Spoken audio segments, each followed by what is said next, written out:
ABN Marathi news मध्ये आपल्या सर्वांचं स्वागत आहे। ताज्या बातम्यांसाठी एबीएन मराठी न्यूजला सबस्क्राइब।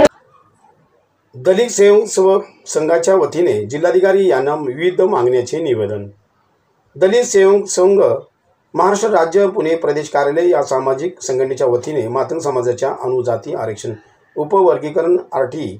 या सामाजिक संस्थेला स्वतंत्र निधी उपलब्ध करून देणे व आरटी मार्फत वेगवेगळे प्रशिक्षण कोर्स त्वरित सुरू करणे, साहित्यरत्न लोकशाहीर अण्णाभाऊ साठे यांना भारतरत्न पुरस्कार मिळण्याकरिता व लहुजी वस्ताद साळवे मातंग समाज अभ्यास आयोगाच्या शिफारशी त्वरित लागू करणे या व इतर विविध मागण्यांचे निवेदन निवासी उपजिल्हाधिकारी मनीषा कुंभार यांच्याकडे संघटनेच्या वतीने देण्यात आले।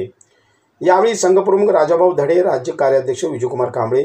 प्रदेश उपाध्यक्ष नानासाहेब मोरे, पश्चिम महाराष्ट्र सचिव अंगद जाधव, सोलापूर जिल्हा अध्यक्ष अण्णासाहेब पाटोळे, सोलापूर जिल्हा उपाध्यक्ष तानाजी खिलारे,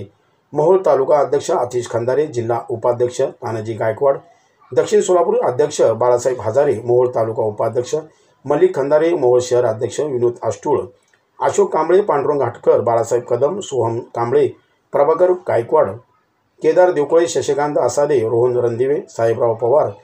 सौ संगीता कांबळे, राज्य महिला संघटक वनिता पवार, सोलापूर शहर अध्यक्ष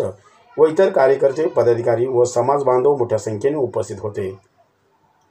सदर मागण्याचा राज्य शासनाकडून सहानुभूतीपूर्वक विचार न झाल्यास संघटनेच्या वतीने राज्यभर तीव्र आंदोलन करण्याचा इशारा देण्यात आला आहे।